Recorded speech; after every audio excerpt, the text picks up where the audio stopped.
What's going on, guys? Carl here from Sledge Strength. The start of the end for our rugby preseason series.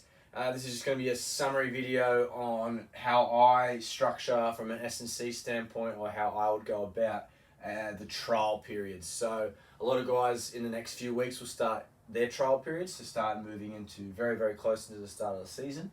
So hopefully it gives you a few tips and tricks to start programming your own sessions and your own final block of training. Number one thing here is rugby.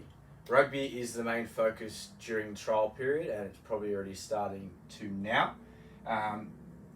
It's the game itself. You've got to be prepared to play rugby, your set plays, all your tactics, that sort of stuff, and start gelling with your teammates. So rugby takes the front seat, S&C starts to take a bit of the back seat here. If you'd seen an earlier video, mid last year, I did a video on the in-season layout. So we start to shift towards an in-season layout for our planning.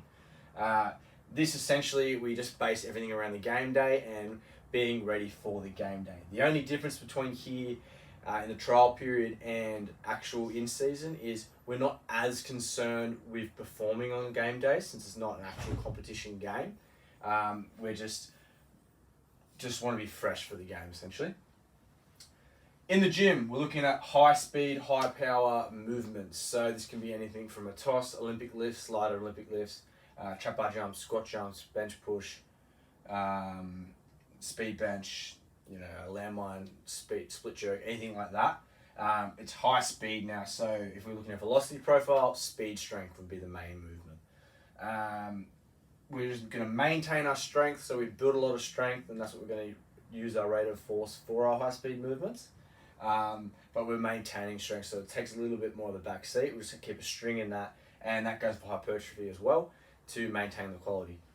We also get really specific with our positional exercises. So this just might be a pairing on a high speed movement. So you might do an ollie lift, and then a back rowers might do like a banded pilfer drill or something like that, or second rowers might do a line out drill. Our props might do a scrummaging drill, something that's eliciting a bit of force, a bit of power, and it's specific to the exercise. Outside backs might do a two-step acceleration to the band to catch a ball, anything like that. You can get creative with it. On the field, speed exposures now. So we build a lot of speed early pre-season, and in the last block we started to build our speed and start to apply it to settings.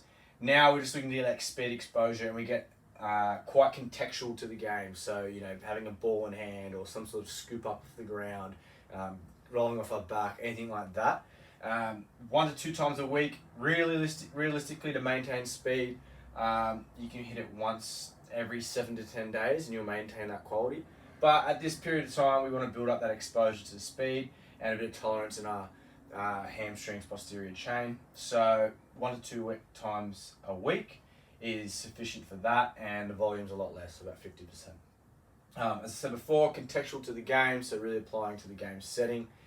This goes for our change of direction work, agility work as well. Repeat speed for conditioning now. So last block we looked at a bit of MAS, so now we're using something called repeat speed, which we'll touch on in the conditioning video.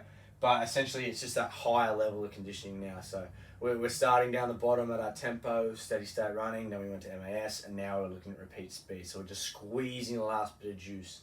And we're also looking at worst case scenario work. So if you look at your game data, or you look at how a game looks, what is the worst case scenario for an effort? So when you're doing repeat tackles on the line, getting up off the ground, sprinting, anything like that, you need to be prepped for that for your trial games. It's the perfect time to do that. It's highly taxing, but if you get prepped to it, you become more robust and efficient at doing it, and it really exposes you to what it's going to feel like in the game. So that's the summary, guys. Just a quick rundown. We'll be doing a video on the strength, how that looks, speed work and conditioning work over the next couple of weeks, and stay tuned for that. Have a good day.